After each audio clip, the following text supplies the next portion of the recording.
saya berharap suatu saat nanti asli Jombang ataupun di Indonesia secara keseluruhan itu bisa mendunia. Terus juga misalkan kita kekurangan finansial, bagaimana caranya dengan literasi digital sudah banyak sekali kita mendapatkan funding untuk memulai bisnis, bahkan bisnis tanpa modal pun bisa. Di pemerintah, saya di DPR, ya kalau ada undang-undang misal perizinan atau apa-apa, itu kan disahkan sama DPR ya.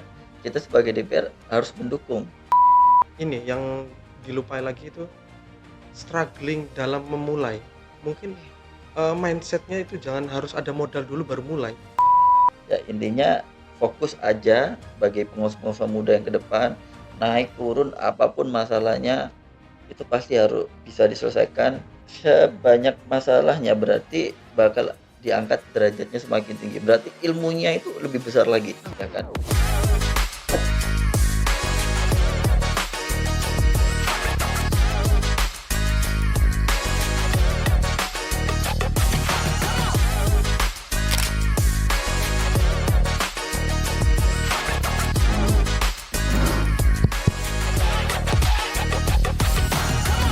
Assalamualaikum warahmatullahi wabarakatuh. Selamat datang di podcast obrolan orang dalam bareng saya Kuni. Di obrolan orang dalam kita bakal ngobrol santai tapi juga berbobot soal dunia politik, bisnis dan pemerintahan. Lengkap dengan tawa, celetukan dan insight dari para orang dalam. Disiarkan langsung di YouTube DPRD Jombang. Podcast ini siap membuka tabir cerita di balik layar biar kita semua makin paham siapa yang berperan dan bagaimana semuanya berjalan. Oke, pada episode kali ini kita akan membahas pembahasan yang tentu saja menarik bersama dengan dua pemuda kebanggaan Kabupaten Jombang. Karena kalau melihat data dalam beberapa tahun terakhir ini, UMKM dan wirausaha muda di Kabupaten Jombang menunjukkan peningkatan yang cukup signifikan. Kalau dari data yang Kuni dapatkan, tercatat ada sekitar lebih dari 13.000 UMKM yang sudah beroperasi dari 2023. Ini peningkatan selama 3 tahun terakhir lah. Berarti kan mencerminkan tingginya minat masyarakat, khususnya generasi muda untuk memulai usaha. Anak-anak muda Jombang makin banyak yang terjun ke dunia bisnis, mulai dari F&B, kemudian juga fashion, pertanian, industri, dan juga lain-lain. Nah, bukan cuma itu aja, kita akan membahas juga tentang yang viral akhir-akhir ini, yaitu tentang pewaris versus perintis. Ya, nanti kita akan tanya nih kepada dua narasumber kita pada hari ini. Kemudian pada hari ini kita akan berbincang-bincang santai dengan Mas Farud, selaku anggota DPRD Kabupaten Jombang. Komisi berapa, Mas? Komisi C. Komisi C itu Ya, membawai apa kalau boleh tahu?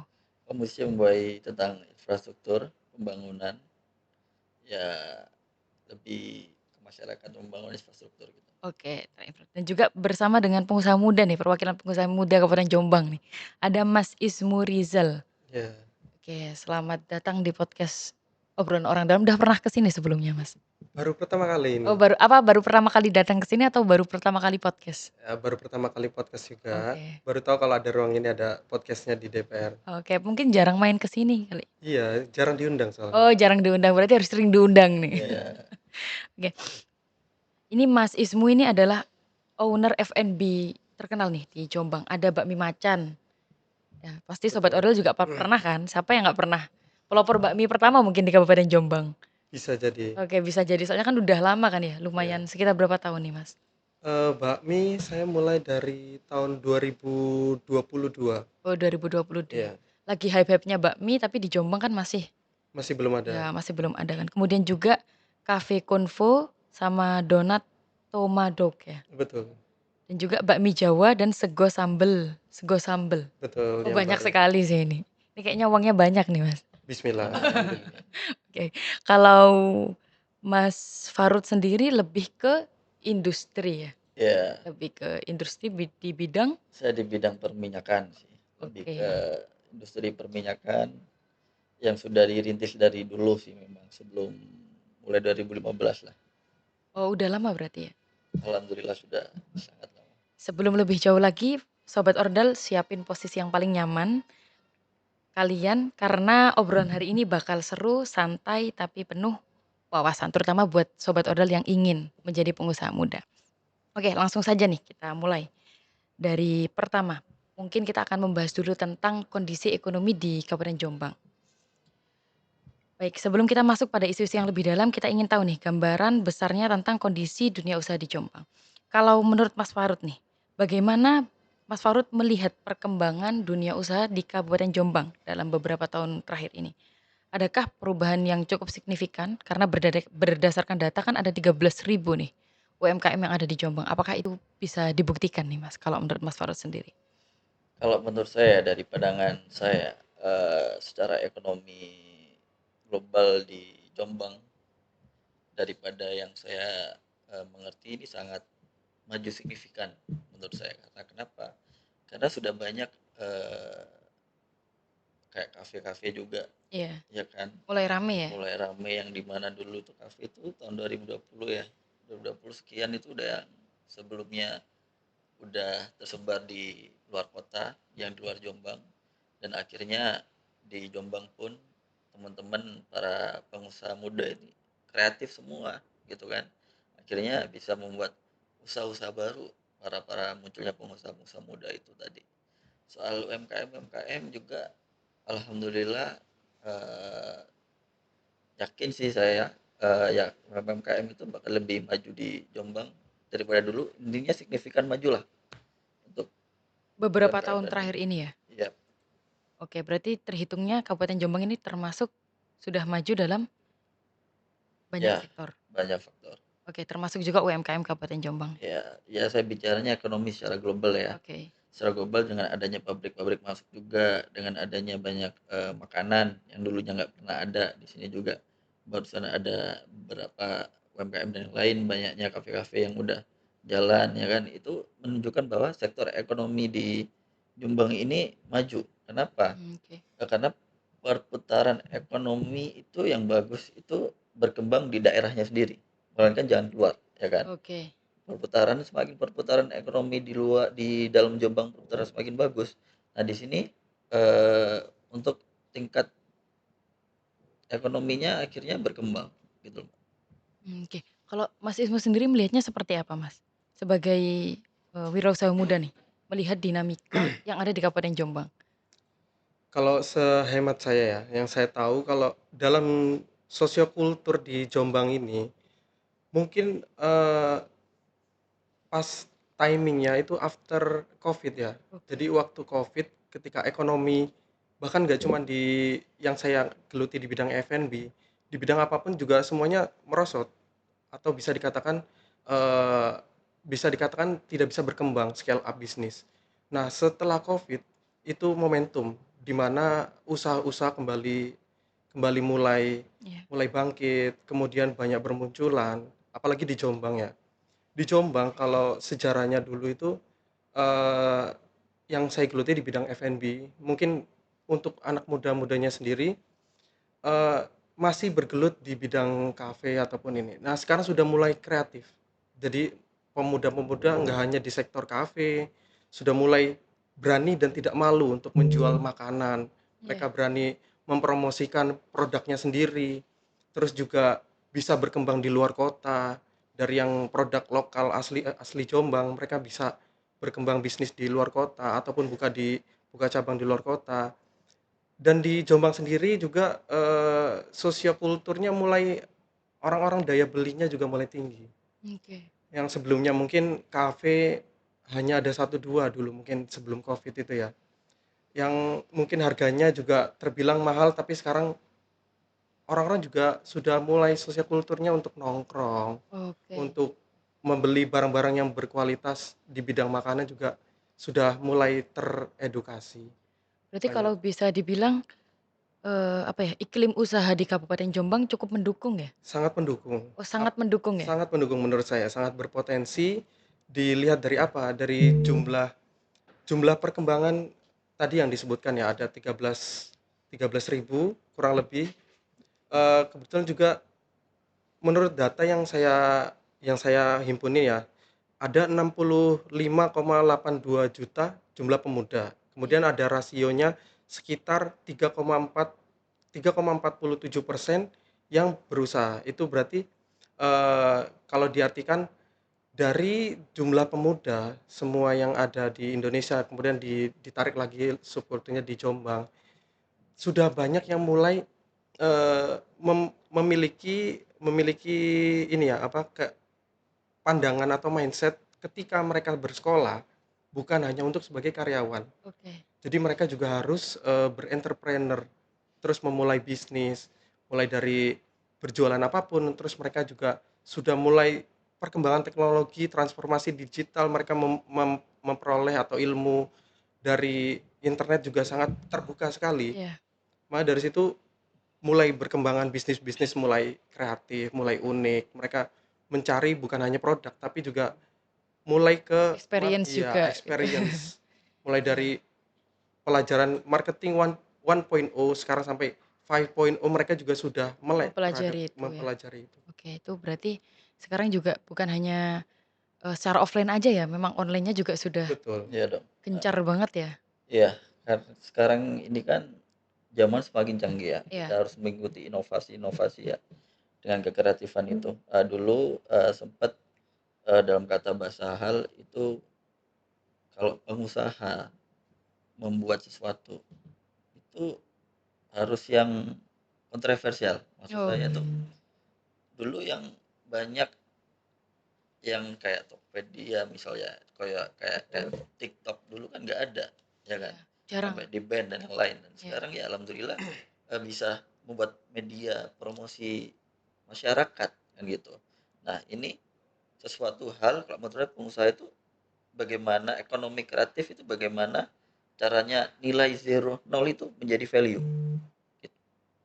Jadi oke. seperti lebih ke situnya sih ya. Alhamdulillah bisa ke berbagai daerah. Menurut saya kayak semua Indonesia juga merasakan dampaknya sehingga infrastruktur juga udah mulai jalan di seluruh Indonesia kan adanya tol sehingga pengiriman-pengiriman untuk pembelian secara online, pengiriman untuk para UMKM atau penjualan yang online itu lebih gampang cepat nyampainya.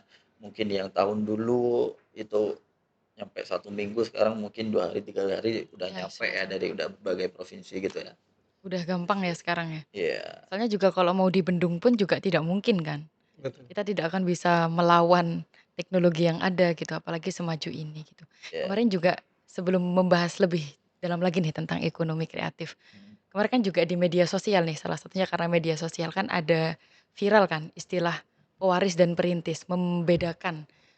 Ada seorang anak yang bilang kalau menjadi perintis ya, perintis itu menyenangkan gitu, padahal posisinya dia tentu saja berbeda dengan, titik masuknya orang-orang yang lain gitu, apalagi dia juga kan secara background orang tua kan berbeda. Kalau Mas Farud sendiri nih, memaknai tentang pewaris dan perintis nih, terutama untuk, generasi-generasi biasanya kan ada yang bilang mau buka usaha tapi masih belum punya modal, akhirnya dia harus kerja dulu. Kemudian juga mau buka usaha tapi masih belum siap dengan risk yang ada, kan banyak kan alasan-alasannya. Kalau Mas Farud sendiri nih, melihat tentang fenomena pewaris dan perintis itu memaknainya seperti apa? Ah, kalau dari saya untuk memaknai perintis dan pewaris itu, I think sih alangkah baiknya kita menjaga hubungan antara pewaris dan perintis. Ayo kita jaga hubungan sama-sama dalam kata hal, ayo kita putarkan ekonomi ini bareng-bareng. Baik di perintis, baik di pewaris sendiri. Karena apa? Karena tantangan mereka sendiri berbeda-beda, ya kan? Oke, Yang disebut dari perintis juga ya bakal dapat ilmu juga dia orang tuanya. Ilmu apa? Ilmu literasi juga, ya kan? Ilmu literasi itu enggak hanya dengan modal, melainkan dengan bagaimana orang tua kita mengajarkan kita adab, ya kan? Itu sebagai jadi pengusaha juga punya ilmu untuk membekal diri, kan oh, gitu. Buat bagi yang perintis, buat bagi yang pewaris juga punya standar juga yang berbeda, kan gitu ya. Jadi kemungkinan kita sama-sama antara perintis dan pewaris juga sama-sama dibekali modal, modalnya dari mana? Dari orang tua mungkin, dikasih tahu, dididik dengan cara yang benar, ya kan gitu. Harus berjalan dan ini ya menurut saya sih I think sih value-nya tetap beda-beda, cuman ya nyampainya juga sama. Ya menurut saya ayo sama-sama antara perintis dan pewaris kita saling kolaborasi untuk memajukan perekonomian di Indonesia ini. Karena perekonomian yang dinamakan untuk negara maju itu dimulai dari perekonomian itu berkembang. Bagaimana perekonomian itu di Indonesia ini bisa berkembang, berputar secara baik. Ekonomi itu harus berputar, ya kan? Kalau saling save money, contohnya kayak zaman Covid, akhirnya banyak orang yang gagal valid ya, banyak perusahaan-perusahaan juga yang gagal untuk eh, meneruskan Iya. menggaji karyawannya dan lainnya. Menurut saya sih untuk perintis dan pewaris ayo jalin bersama-sama, kolaborasi lah bahasanya, saling menghargai supaya gimana Indonesia ini yang sekarang menjadi negara berkembang jadi negara maju.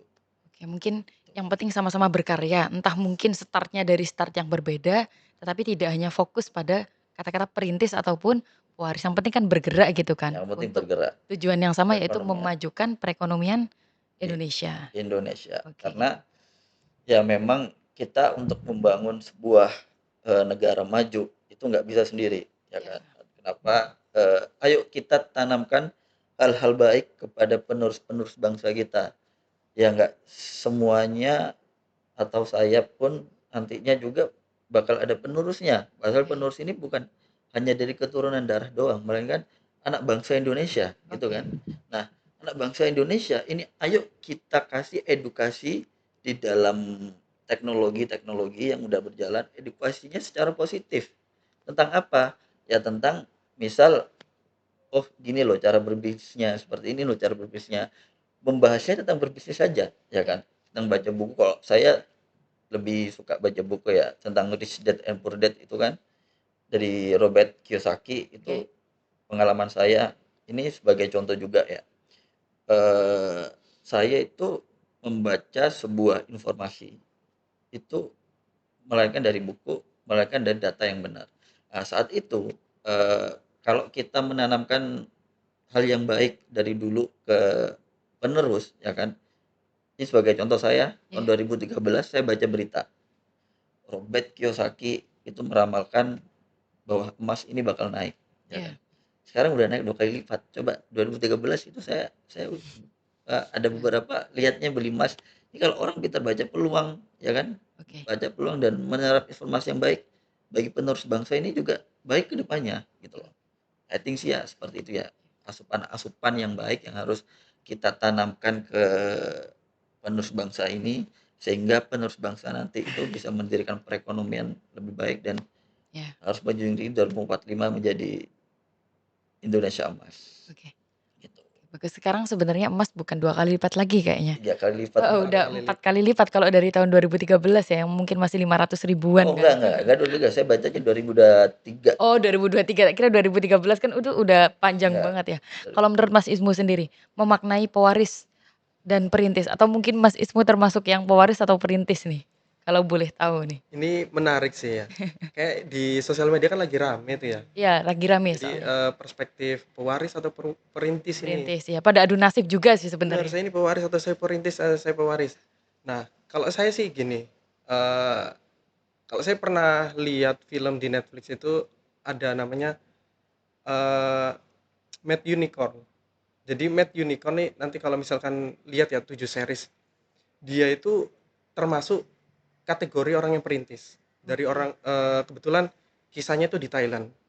Jadi kisah nyata dari sebuah brand yang dari kecil, dari kota kecil sampai menjadi brand unicorn terbesar di Thailand. Namanya Flash Express. Jadi namanya Komsan Lee sebagai CEO-nya. Ya. Dulu dia hanya sebagai pelayan dan juga kalau nanti mungkin banyak bisa lihat ya. Kisahnya saya jelaskan singkat aja. Sampai dia merintis bagaimana cara dapatkan uang, bagaimana cara negosiasi, bagaimana cara bertemu dengan mendapatkan networking, terus mencapai kegigihan, struggling sampai sehingga orang itu mencapai di titik yang paling tinggi untuk para kompetitor-kompetitor yang ingin menyaingi ataupun menghancurkan bisnis Bisnisnya yang dia. mereka bangun. Oke. Satu itu dari film ya. Yang kedua itu Tadi nyambung dari Mas Farud, katanya tadi bahas Robert T. Kiyosaki. Ada lagi bukunya itu namanya Unfair Advantage. Dari bukunya aja udah bilang nih, unfair advantage berarti keunggulan yang tidak adil. Iya. Nah, dari situ setiap orang dilahirkan itu eh, mempunyai ini ya, dididik secara yang berbeda, mempunyai lingkungan yang berbeda, kemudian juga mempunyai resources yang berbeda. Jadi sehingga kalau saya tidak melabeli seseorang ini pewaris atau perintis, tapi gimana starting point-nya mereka tetap pengen berusaha. Iya. Jadi misalkan orang dengan misalnya kalau yang di sosial media itu apa terkutat terhadap ini ya Iya, finansial hanya pewaris. finansial saja sih. Padahal semuanya itu faktor-faktornya banyak. Jadi yang lebih dari finansial, pendidikan dari lingkungan keluarga, pendidikan dari lingkungan luar, Iya. itu sangat lebih penting daripada mereka yang dididik misalkan dengan hanya secara finansial yang dikasih oleh Secara orang tuanya iya. seperti itu. Misalkan kalau dibandingkan ya, misalkan mereka yang starting point-nya misalnya 1 M dengan anak yang starting point-nya mereka dari nol, terus dia bisa berhasil sampai mendapatkan 100 juta. Terus ini 1 M dia harus berarti berapa persen dari yang disebutkan misalkan pewaris atau perintis. Nah, itu kalau menurut saya pandangan saya cuman bagaimana mereka yang tetap harus berusaha, entah mereka dilahirkan dengan kondisi apapun, tapi di endingnya dia tetap bisa mencapai apa yang mungkin mereka bisa bisa dihasilkan dari semua resources yang mereka punya ataupun mereka belajar di luar, tidak dapat di keluarga, mereka belajar di luar, terus juga memulai semua networking dengan baik, terus juga bener kata kata Mas Farud juga, saling support kita itu. Oke. Misalkan kita yang mempunyai kekurangan di hal networking, kita juga bisa mencari itu, belajar, terus juga misalkan kita kekurangan finansial, bagaimana caranya dengan literasi digital sudah banyak sekali kita mendapatkan funding untuk memulai bisnis, bahkan Iya. bisnis tanpa modal pun bisa, nggak ada masalah. Yang Iya. masalah cuman mungkin bagaimana kita menyikapi melabeli seorang pewaris itu konotasinya mungkin, oh sudah pewaris berarti sudah enak hidupnya, enggak juga. Mereka yang pewaris justru mempunyai starting point tinggi dan punya targetnya juga harus Tinggi dong. lebih tinggi dari Iya. dari apa yang mereka mulai saat itu. Ya, karena Oke. gini ya, cukup nambahin ya. Iya. Eee, ini kan saya sama Mas Ismu ini kan udah sangat dekat ya, bertemunya juga dulu dekat, pembahasan kita itu bukan setiap kali kita ketemu, bukan untuk mengarah hal yang negatif ya, contoh kayak mengarah ke hal-hal yang harus ini pewaris, ini perintis yang negatif. Oke. Tapi kita bahasnya itu udah ngarah ke perekonomian Indonesia. Oke. Bagaimana perekonomian kami berkembang, bagaimana perekonomian ini berkembang. Ya kembali lagi soal literasi itu enggak hanya dengan modal, tapi literasi itu bisa dengan literasi investasi diri. Bagaimana kita membaca asup-asupan berita-berita itu sehingga kita juga lebih apa namanya, lebih mengerti dan akhirnya paham tentang bisnis akhirnya nyambung lah, Oke. sama-sama pergerakan Ya, ekonomi. tapi mungkin, kata-kata pewaris dan perintis tuh untuk orang-orang yang sekarang masih struggle dengan Betul. kehidupannya. Kalau saya baca komentar-komentarnya ya, bukan karena mereka tidak mau berusaha, tetapi ketika mereka berusaha mungkin masih banyak keterbatasan. Tapi kalau Kuni sendiri sih setuju sih, bahwa mungkin kita bisa belajar tuh bukan hanya secara finansial saja, tapi mungkin mendahulukan, memajukan edukasi kita, atau enggak kita baca-baca mulai literasi keuangan, atau mungkin investasi, yang paling tidak bisa menambah knowledge kita dululah, sebelum Ya, kita melangkah, kan seperti itu ya, Mas, ya. Oke, berarti tidak hanya fokus kepada pewaris dan perintis, tapi bagaimana caranya kita terus berusaha gitu, semampu kitalah masing-masing. Oke, kita membahas tentang, struggle dulu nih, mungkin tantangan dan struggle pengusaha muda. Tadi kan karena masih nyambung ya, antara pewaris dan perintis. Kemudian perintis kan juga banyak kendala nih, salah satunya juga, struggle di banyak hal, salah satunya permodalan juga. Kalau menurut Mas Ismu nih, ketika Covid itu kan banyak yang pay lead kan, ya. Betul, Usaha kan banyak mostly yang hampir ya semua sektor. karena orang-orang kan nggak spend money kan, mereka kan menyimpan kan, saving money.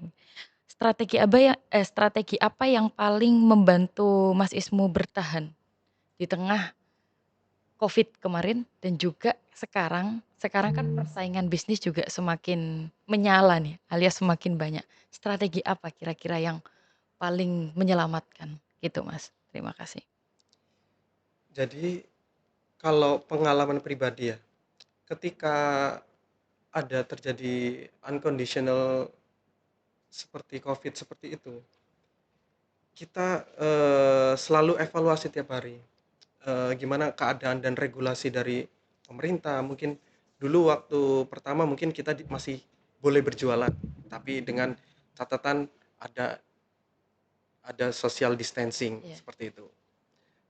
Ketika Covid itu semakin parah, akhirnya ada pembatasan lagi. iya. Kita tidak boleh berjualan lebih dari jam 7 malam harus sudah tutup atau seperti itu. Di beberapa kota juga ada yang seperti itu. Ya kita harus ini sebagai anak muda, kita juga terus ya memikirkan ide atau apalagi untuk bisa sustain dan survive. Ketika income income dine-in kita berkurang, berarti kita selalu cari cara bagaimana kita untuk bayar karyawan, biaya operasional terus berjalan, kemudian, gimana bisnis kita itu bisa terus survive, bahkan di kondisi yang tidak memungkinkan pun kita bisa growth. Ya, kita selalu melihat kondisi sosial, regulasi dan juga, eee, kondisi di lapangan customer behavior-nya juga mulai berganti. Mereka cuman memikir me ber membeli sesuatu Yang yang dibutuhkan dulu. dibutuhkan, seperti itu. Akhirnya kita juga merubah pola pola penjualan, kita jemput bola, kita antarkan karena social distancing seperti itu. Ya kita membaca dari ini, sosial kulturnya yang dari kondisi seperti itu. Jadi kita harus mempunyai intuisi, ke Ya, depan ini kita harus bisa prediktif. Pertama kita deskriptif nih. ya. Kalau secara analisis deskriptif dengan keadaan keadaan sekitar. Setelah kita sudah membaca deskriptif, kita juga mulai melihat masalahnya apa sih, sudah kita diagnostik. Habis itu kita memprediksi, kalau permasalahannya misalkan kita nggak boleh jualan gini, kalau kita terusin jualan seperti ini, otomatis 1 bulan, 3 bulan, sampai 1 tahun kalau Covid-nya nggak selesai, bangkrut dong kita. Ya. Akhirnya muncul solusi preskriptif, akhirnya kita mempunyai keputusan atau keputusan dalam bisnis itu ya kita harus merubah pola bisnisnya sesuai dengan keadaan yang saat itu. Itu sampai sekarang seperti itu ya? Sampai sekarang mungkin dengan adanya Covid berarti transformasi digital itu kan sangat cepat ya. Iya, Jadi sangat semua cepat. Serba digital sekarang serba ya? digital, Iya, pembayaran semuanya. Terus kita juga sudah mulai terafiliasi sama penjualan-penjualan yang melalui digital iya, seperti platform-platform besar yang di medsos seperti itu. iya, Ya kita terbantu. iya, Jadi seperti itu juga, kita manfaatkan sebagai opportunity baru iya. di bidang digitalisasi, bahwa F&B atau produk-produk lain pun nggak hanya F&B, itu juga sangat diterbantukan dengan adanya transformasi digital seperti itu. Sekarang kan penjualannya lebih, kalau orang-orang marketing sekarang kan juga lebihnya ke online Benar, ya, ke secara media sosial. Oke, sales dan marketingnya juga. kalau dari Mas Farud nih, coba, aku nih penasaran sebenarnya, soft skill apa sih yang paling penting yang harus dimiliki anak muda sekarang agar bisa survive di kehidupannya mereka, terutama juga ketika mereka mempunyai bisnis? Yang pertama ya, kalau dengan soft skill, menurut saya harus lebih memahami, harus lebih bertujuan, harus fokus kepada produk apa yang kita tekunin. Misal usaha kita apa, A, B, C, D. Mungkin aku mau jadi produk apalah, misal A sebuah kopi atau apa. Kita fokus dalam produk kita untuk berkembang. Bagaimana kita menginovasi, ya kan? Zaman sekarang mungkin banyak anak muda yang fokus untuk membrandingkan diri. Yang membrandingkan diri dalam kata bahasa itu fokus untuk branding dirinya sendiri, melainkan nggak Oke. fokus untuk Menjual suatu produk. menjual suatu produk itu. Coba saya tanya deh, untuk pemiliknya, apa namanya, untuk pemiliknya Catem, Mbaknya tahu nggak pemilik Catem siapa? Nggak Nggak tahu tahu sih. ya? Iya. Tapi makan kan, minum Iya, kan? pernah sih. Pernah kan? Seneng nggak? Ya suka. Seneng. Ya, itu sebab itu. Jadi kita bagaimana caranya kalau perusahaan pengusaha yang besar itu fokus terhadap nilai-nilai usahanya sendiri.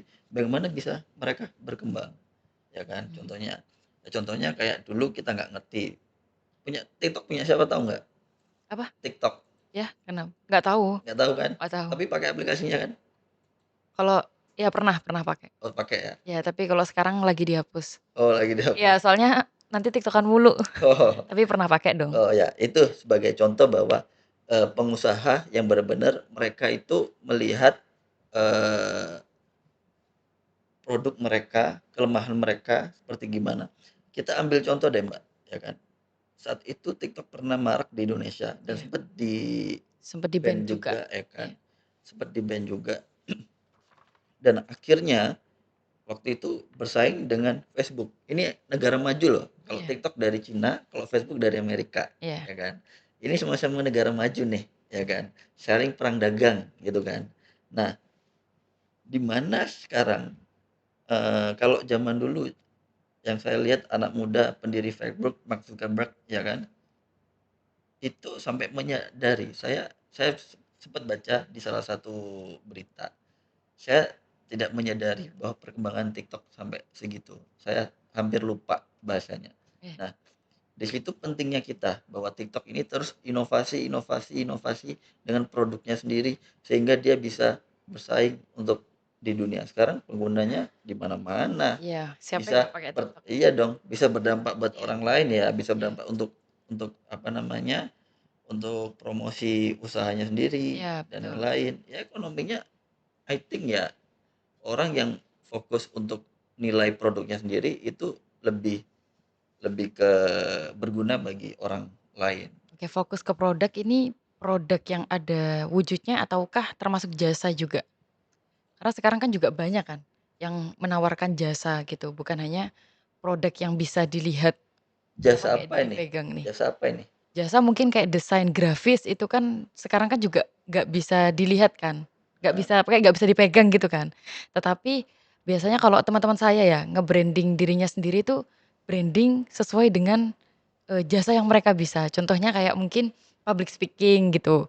Mereka branding dirinya mereka sebagai orang yang pintar berbicara gitu, sehingga Nah dia mendapatkan peluang opportunity dari situ. nah Apakah itu termasuk juga? itu kan public speaking. Ini berbeda konteks nih, Oke. tergantung nih.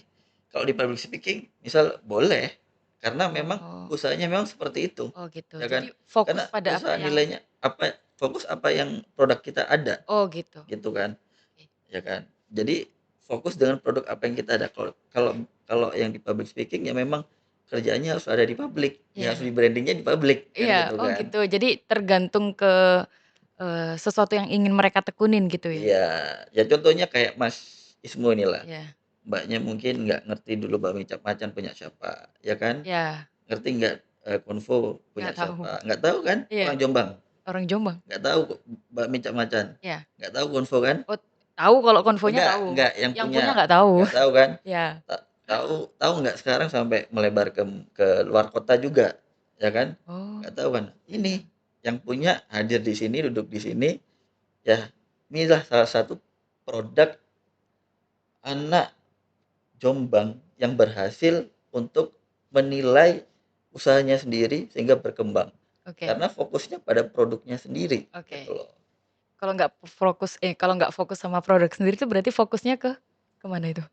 Nggak tahu kemana ya. Ya Oke, karena oke. sorry Mbak ya, Heeh. sorry to say ya, karena banyak juga sekarang itu setelah COVID itu banyak penipuan ya, banyak Oke. scam juga ya, Iya betul. banyak investasi bodong dan lain-lain itu.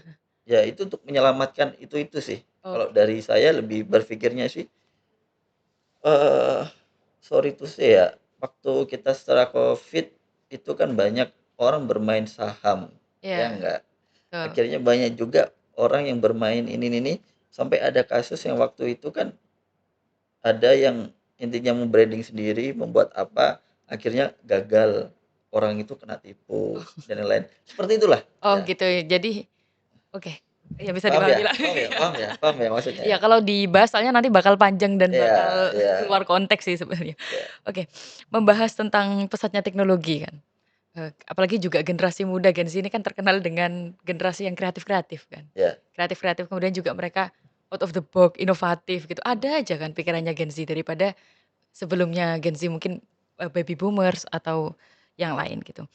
Membahas tentang ekonomi kreatif nih. Kalau dilihat pertumbuhan ekonomi kreatif yang di Kabupaten Jombang kan juga mulai bertumbuh nih. Yang paling Kuni soroti juga tumbuhnya influencer yang ada di Hmm, Jombang. Ini kan juga mulai banyak kan, entah dari F&B atau juga, dari sosial dan dari bidang yang lain. Kalau menurut Mas Ismu sendiri, melihat tentang ekonomi kreatif yang tumbuh di Kabupaten Jombang. Kalau Mas Ismu sendiri termasuk nggak ekonomi kreatif? Ekonomi kreatif, dalam pengertiannya itu kan Luas dalamnya ya? ya luas. Ya. Di dalamnya itu ada, beberapa produk seperti seni, terus juga ada di bidang kreativitas, sebuah produk yang mempunyai value creation. Ya. Jadi, semua sekarang itu tidak terbatas hanya sekedar kita berjualan, tapi kita ada penambahan nilai dari misalkan kita beli barang nih, hanya reseller. Mungkin kalau di apa, ekonomi kreatif kita setelah dibeli itu nggak hanya langsung dijual, tapi kita ningkatkan value-nya dulu. Iya. Kita branding, kita, Packaging-nya yang bagus packaging yang mungkin ya? bagus, kemudian kita, tambahkan semua seperti marketingnya dan lain-lain, sehingga menjadi nilai yang lebih, tidak hanya kita dapat barang langsung dijual lagi, seperti itu. Kalau di Jombang sendiri, dampaknya sangat bagus menurut saya Iya. dan juga banyak banyak, dari anak-anak muda sendiri, yang bisa menghasilkan uang dari hobinya. Justru mereka Iya. senang untuk misalkan di bidang seni, musik, mereka bisa mendapatkan hasil dari karya mereka sendiri. Iya. Dengan kemudahan akses digital mereka bisa menciptakan lagu sendiri, bisa membuat pentas seni kecil-kecilan yang mendapatkan hasil, berdampak pada teman-teman juga mulai dari kreativitasnya terus terpacu, kemudian daya, beli juga teman-teman yang sangat mendukung iklimnya di Jombang seperti ini. Kemudian juga, di bidang F&B juga nggak kalah ini, Iya. teman-teman juga mulai membuat produk-produk baru yang mungkin referensinya dari luar negeri, referensinya dari kota-kota besar. Dari TikTok Mereka juga ya? betul, mereka kreasi sendiri dengan branding sendiri, sehingga mereka bisa mendapatkan hasil dari yang mereka ada inovasi dan ide. Tidak hanya amati, tiru, Oh dan jadi nggak plek mereka lah, iya plek-ketiplek betul, kalau bahasa Jawanya itu ya? mereka Jadi mereka menambahkan punya inovasi sendiri. inovasi, banyak di Jombang Tapi sudah kalau mulai munculan. subsektor ekonomi kreatif yang paling diminati di Jombang tuh apa ya kalau menurutnya Mas Ismu? Di Jombang menurut saya di sektor UMKM sudah mulai banyak ya, jadi anak-anak muda khususnya yang saya tahu ya, anak-anak muda tuh udah nggak malu lagi mereka untuk Udah nggak jualan. gengsi lagi ya? Nggak gengsi. Dulu saya jualan bakmi itu bukan saya yang jualan, pegawai, cari pegawai itu satu hari mereka resign. Tanya kenapa? Terus saya setelah gali lagi, saya dapat lagi karyawan lagi, keluar lagi, dapat karyawan lagi. Ternyata mereka itu malu. Malu untuk Oke. mungkin nggak ada pride-nya ya jualan bakmi itu ya. Oh kayak gitu. Sehingga mungkin pride-nya dulu masih jadi barista seperti itu. Tapi mulai ke sini orang-orang tuh mulai banyak bermunculan, produk-produk F&B Oke. yang sangat kreatif. Ya. Mereka pun bangga untuk kerja sebagai waitress, sebagai Ya. ini juga Jadi apa, udah nggak malu lagi kru ya di kalau sekarang? F&B, nggak malu. Iklim Mmm, itu sudah tumbuh mungkin di sini. Jadi sangat bagus. berarti iklimnya sudah Sudah mendukung mulai ya? iya Mendukung ya, mendukung. mulai mendukung ya? Kalau menurut Eee, Mas Farud ya kok, soalnya di sini tulisannya kok Mas Fahrul, kok ganti namanya? Menurut Mas Farud nih, apakah Jombang saat ini udah punya ekosistem ekonomi kreatif yang cukup mendukung kebutuhan anak muda? Misalnya juga dari sisi bukan hanya ekosistem secara umum saja, tetapi mungkin dari sisi fasilitas pelatihan, kemudian juga ruang kreatif, kemudian juga sosial yang mendukung antar teman tadi, hingga mungkin dukungan pemerintah untuk memperkuat produksi dan pemasaran karya anak muda yang ada di Kabupaten Jombang. Ya, eee, kalau dengan ekonomi kreatif di Jombang, ya menurut saya sudah semakin banyak ya. Ekonomi kreatif itu intinya itu bagaimana hal yang non value itu bisa menjadi value. Oke. Itu yang mahal ya. Tetapi sekarang sudah makin banyak komunitas-komunitas ya kan di Jombang yang udah masuk ya kan, ada beberapa ya, contohnya ya saya sendiri kan ada di Gcraft sama Mas Ismu nih kan. Di situ akhirnya kita tumbuh networking, ekonomi kreatif tumbuhnya, kreativitasnya tumbuh bareng. Kita saling tukar pikiran, itu membahasnya tentang yang tadi bilang ya, membahas tentang soal knowledge produknya dia seperti apa, oh, keadaan ekonomi ini seperti gimana. Ya kalau menurut aku sih di Jombang nih dengan sudahnya dengan ada, kekreatifannya sudah ada, mungkin perizinan sekarang sudah Semakin mudah, gampang ya. di Jombang ya. Nah ini ekonomi kreatif semakin tumbuh dan juga saya berharap suatu saat nanti asli Jombang ataupun di Indonesia secara keseluruhan itu bisa mendunia. Sebagai contoh eh, kreatif industri musik. Mbaknya suka Korea nggak? Nggak terlalu sih. Nggak selalu ya. Ya, Kalau K-pop Korea kan sekarang lagi marak, lagi iya, suka kan. lagi hype ya. K-pop, hype dan lain-lain. Itu Korea berhasil untuk ekonomi kreatifnya. Kenapa seperti itu? Sekarang lagu-lagunya pada suka. Iya. Sekarang kita dengan tidak sadarnya kita sampai menirukan bahasa Korea loh, ya kan? Ya kan? Ada Iya, omongan bahasa Korea sedikit-sedikit harus bahasa Korea menyanyikan, sih, iya. ya Terus menyanyikan dan yang lain gitu kan. kuliner juga ya? Nah, kuliner juga dan yang lain. Terus yang Jepang juga kulinernya masuk di Indonesia. Iya. Ini kreatif sekali gitu kan. Lah, kalau dari kita, saya juga berharap pengen ke depannya masakan Indonesia juga terkenal di luar sana. Iya, Sun Kalau sih. memang bisa bahasa Indonesia juga juga harus ditiru nih sama di luar Mereka-mereka. negeri ya. Kita fokusnya lebih ke kenalkan Indonesia terhadap negara. Karena kalau kita nggak dikenalkan apa yang ada di budaya kita nanti, ya jangan sampai kita diklaim lah gitu. Oh gitu, jangan sampai diklaim, padahal banyak juga sih produk Indonesia yang mulai diklaim ya. Tapi Ya, masyarakat Indonesia juga marah, tapi marahnya lewat media sosial aja gitu. ya makanya harus ditumbahkan dengan baik. Jadi harus Oke. ditumbahkan dengan baik itu dengan gimana?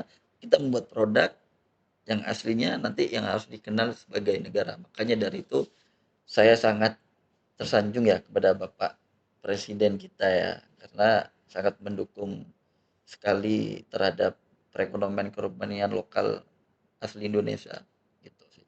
Oke. Ada yang mau ditambahin, Mas? Kalau saya sama, jadi, Oke. kalau misalkan yang terkenal sekarang mendunia seperti K-pop, K-drama, terus juga anime dari Jepang, terus, sebenarnya kita juga bisa mempunyai, resources semua anak-anak muda yang bisa buat seperti itu bisa. Cuman tinggal mungkin, kita butuh ruang ruang seperti inkubasi Oke. yang mungkin pemerintah, sudah dijalankan atau mungkin lebih di ini ya, lebih Diperkuat lagi lah ya, diperkuat kembali, dimatangkan kembali. yang anak-anak muda yang mempunyai value seperti di bidang misalnya dipetakan sendiri, kita buat inkubasinya. Oke. Kemudian nanti, pemerintah juga sebagai, eee, yang dapat untuk memajukan dan juga anak-anak muda agar dapat menyalurkan ekspresinya ataupun ide-ide kreatifnya dengan ke tempat yang bisa masif untuk didukung pemerintah, Di seperti itu. di lingkaran sesama Betul, satu tujuan gitu, iya. disamakan gitu. Oke Mas, silahkan diminum dulu. Oke. Ini juga produk Kabupaten Jombang loh, ini Excelsa juga sudah Oh, mulai diimpor ke luar negeri kemarin, Masya Allah. kalau dari wawancara-wawancara sebelumnya itu. Wonosalam ya ini? Iya, asli Wonosalam. Oke. Jadi bukan hanya ke Jombang saja, ternyata sudah mulai ke beberapa daerah, juga pernah ditandingkan di, Australia apa mana gitu. Saya juga lupa. Alhamdulillah. Ini kan sebagai Iya. bagus yang contoh bagus lah kalau memang itu. Ya sudah mulai, semoga habis ini ada lagi. Terus juga saya tuh pernah muncul di FYP IG, anak Jombang namanya itu Alfat. Alfat Sony Music gitu loh IG-nya. Dia itu anak Jombang tapi dapat beasiswa ke Sony Music ke Amerika, Pak, ya. Masya Itu Allah. orang Jombang, berarti kan memang sekarang terbukti ya di Jombang industri kreatifnya juga sudah mulai Udah mulai maju. jalan, sudah mulai maju gitu. Oke, yang terakhir nih Mas, penutup harapan dan pesan. Sebelum kita tutup saya pengen dengar pesan dan harapan dari narasumber kita berdua ini kepada Mas Farud dulu nih. Apa harapan pemerintah dan DPRD untuk perkembangan ekonomi kreatif dan wirausaha muda mungkin nanti dalam 3 sampai 5 tahun ke depan Mas sebagai DPRD nih Kabupaten Jombang, pemangku kebijakan Oke. yang ada di Kabupaten Jombang. Kalau dengan ekonomi kreatif sendiri sebenarnya kita itu pengusaha itu harus diberi ruang. Intinya ruang aja. Para pengusaha-pengusaha muda yang mau berkembang, mereka mempunyai ide. Contohnya, mereka mempunyai value produk sendiri. Biarkan value produk sendiri itu berkembang. Kita sebagai di pemerintah, saya di DPR, ya kalau ada undang-undang misal perizinan atau apa-apa, itu kan disahkan sama DPR ya.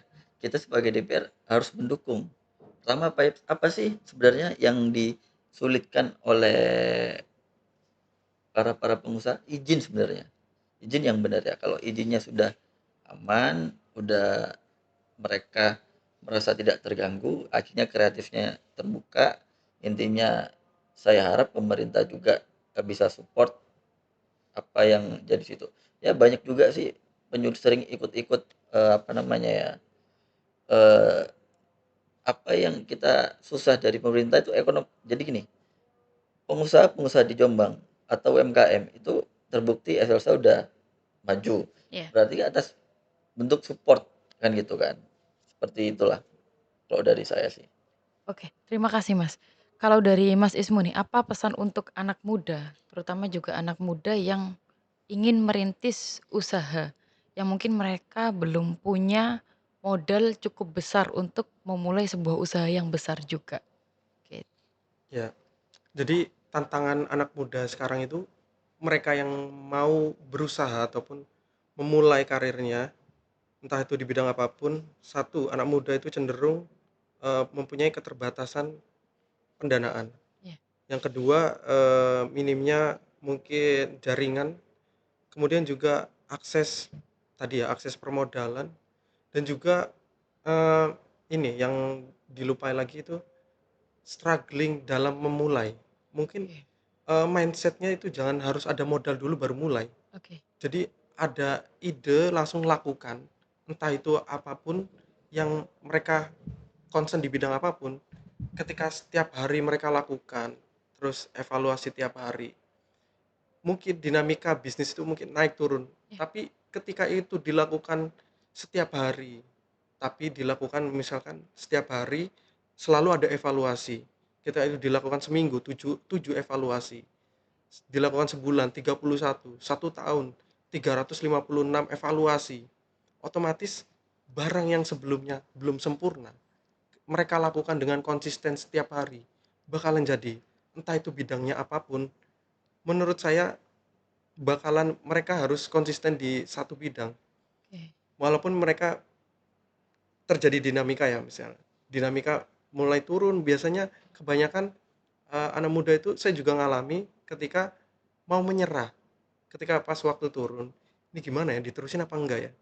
Atau mungkin untuk mungkin yang pemula pasti kita ngerasanya gitu. Iya, Pasti kita gampang menyerah. Tapi ketika kita konsisten terus selalu cari cara solusi untuk bisa bangkit lagi, bounce back lagi, fight back lagi, itu bakalan kita dapat ritme dan juga kita mempunyai intuisi bisnis yang tajam oke. seperti Berarti itu. yang penting ketika ada ide memulai, kemudian juga ketika ada dinamika bisnis atau dinamika apapun itu evaluasi, Evaluasi, gitu. literasi bisnis juga dipelajari Oke, Ya, literasi bisnis ya yang dipelajari. penting gini ya, literasi tentang knowledge Ya, itu sebagai pengusaha memulai itu, kalau Mas Ismu tadi benar bilang nggak hanya dengan modal, dengan apa yang kita asup, apa yang kita baca, ya kan. Sekarang lebih banyak kita belajar banyak kan di media teknologi, di ya, buku-buku itu banyak. Itu adalah sebuah permodalan yang sangat besar. Oke, ya jadi bukan kan? hanya finance saja ya? Bukan hanya finance, malah banyak kok Iya, betul sih. contoh-contoh orang pengusaha yang perintis mulai dari nol, mereka kan Dulu mungkin bukannya di rumah dulu, modal nah cuman berapa, yang penting iya gigih tadi Betul. ya? iya, contohnya banyak kayak pendiri pendiri Amazon juga dulu mulainya dari sebuah gudang kecil, ya kan. Pendiri KFC juga dulunya menawarkan Door to door. door to door. Ya, kita sebagai pengusaha berbeda-beda lah. KFC sukses di atas umurnya yang sudah tua. Di pengusaha muda pun kita melihat ada sosok Mark Zuckerberg yang mulai pintar dan mulai memelek di dunia teknologi pada saat itu. Ya, selalu inovasi lah gitu. Ya, banyak sebenarnya caranya ya. Tinggal kita sebagai generasi muda gigih dan mau mencoba atau enggak ya. Ya mungkin kan tidak hanya selalu mulus kan ya. Oh, enggak. Aja kalau mulus saja kan ya semua orang pasti bisa gitu. Iya, Tapi jadi justru Itu struggle-nya itu. tantangannya. ya, jadi pengusaha itu gini, jadi pengusaha itu enggak gimana ya, mentalnya harus kuat. Naik turun, tapi harus fokus bagaimana cara kita menyelesaikan. Hmm. Kalau kita fokus pada produk dan kita fokus cara menyelesaikan masalah, ya kan, turun naiknya usaha itu jadi hal yang biasa buat Hmm, buat ini. Mungkin ya oke. Mas semua udah merasakan banyak Sebenarnya ya, sekali apalagi ya. berarti udah mulai di F&B tuh dari tahun 2020? 2018. Oh, 2018 sudah mulai. Iya, Oh, 2018. berarti kan juga melewati dinamika Covid tadi ya? Dinamika. Nah, Oke, berarti bayangin yang ya dinamika 2022. Covid yang social distancing Iya, dan yang lain-lain, ya kan? sesusah itu bisa survive sampai sekarang, Kalau sekarang alhamdulillah. mungkin sudah punya cabang juga ya di luar kota. Alhamdulillah. Ah, itu kan umurnya berapa Mas kalau boleh tahu? Umurnya 28 Oh, sekarang. masih 28, berarti kan masih benar-benar wirausaha muda kan ya? Kalau Mas Ya, Farud? saya alhamdulillah 29. Oh, 29, selisih 1 tahun. Ya berarti benar-benar masih muda emang kan? Iya, iya. Oke, ada lagi yang mau disampaikan Mas? Ada lagi Mas, mungkin terakhir statement. Oke, penutup. Iya, kalau saya cuman ini ya, memulai sesuatu jangan sampai nyerah di awal lah, atau di tengah-tengah nyerah. Contohnya tadi disebutin juga, saya keingat tadi ngomong KFC. KFC itu Kolonel Sanders itu dia berhasil di usia 65 tahun. Ya. Di dalam perjalanannya dia hanya meracik terus door to door. Bahkan dia berhasil juga itu menawarkan ke 1008 restoran. Dia 1007 restoran itu ditolak, Reject. di reject. Ya. Jadi mereka bisa yang kita makan sampai di sini ada, di Indonesia, di seluruh negara ada. Perjuangannya itu juga Luar biasa struggle-nya ya. berdarah-darah. Oke, Jadi berdarah-darah. kalau kita mau bisnis tuh berarti kita sudah siap akan masalah. Bagaimana tinggal kita menyiapkan dengan matang, problem solve setiap masalah-masalah yang kita hadapin. Terus terbiasanya terhadap masalah, akhirnya kita terbiasa akan problem solve yang semakin hari semakin baik, seperti itu. Oke, jadi harus melewati dong Melewati pasti. dinamika-dinamika itu. Iya. Ketika kita melewati dinamika itu bakal, upgrade lah cara kita Upgrade, menyelesaikan masalah betul. atau mungkin mungkin memandang suatu masalah itu. Gitu ya, seperti itu. Makanya itu seorang pengusaha yang benar-benar untuk membangun apa namanya, produknya sendiri. Itu mereka validasi itu turun terhadap ini ya, terhadap masyarakat sendiri dengan value-nya sendiri. Melainkan validasi bukan dibuat melalui diri sendiri, melainkan validasi itu datang dari orang yang melihat kita, kan gitu Mmm. kan. Ya intinya fokus aja bagi pengusaha-pengusaha muda yang ke depan, naik turun apapun masalahnya itu pasti harus bisa diselesaikan. Sebanyak masalahnya berarti bakal diangkat derajatnya semakin tinggi. Berarti ilmunya itu lebih besar lagi, ya Oke. kan.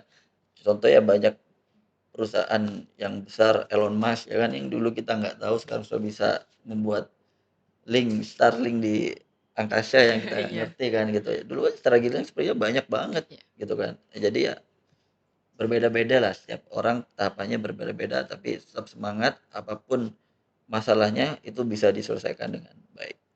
Oke. Oke, terima kasih banyak untuk Mas Farud dan juga Mas Ismu atas sudah berbagi perspektif berharga, tentang pengalaman dan juga dunia usaha yang ada di Kabupaten Jombang. Tadi mulai dari tantangan UMKM, kemudian peluang bisnis digital, sampai pentingnya kolaborasi Ya, antar pelaku usaha muda, terutama juga yang ada di Kabupaten Jombang. Oke, dalam obrolan ini kita bisa melihat bahwa membangun suatu usaha itu nggak selalu mudah dan nggak selalu mulus-mulus aja. Ada jatuh, ada bangun, dan ada masa ingin menyerah. Tapi dengan ekosistem yang mendukung, kemudian juga dengan regulasi yang tepat, dengan kegigihan, dengan semangat, tentu saja wirausaha muda Kabupaten Jombang punya peluang yang besar untuk semakin berkembang dan membawa perubahan nyata bagi ekonomi daerah. Terima kasih juga kepada DPRD Kabupaten Jombang, Mas Farud, nggih, Komisi C, kemudian juga dinas terkait, komunitas UMKM, khususnya juga untuk Mas Ismu, salah satu perwakilan pengusaha muda, dan semua pihak yang terus mendorong pertumbuhan ekonomi kreatif di Kabupaten Jombang kita tercinta ini. Semoga langkah-langkah ini bisa berlanjut dan juga semakin kuat dan membuka ruang yang lebih luas bagi generasi muda untuk berinovasi. Dan untuk sobat Ordal yang lagi merintis usaha dari nol, jangan berhenti bermimpi, jangan takut mencoba, dan jangan ragu untuk belajar karena setiap bisnis besar selalu dimulai dari langkah kecil yang konsisten. Saya Kuni pamit undur diri, sampai jumpa di episode berikutnya, podcast obrolan orang dalam. Terima kasih, wassalamualaikum warahmatullahi wabarakatuh. Waalaikumsalam.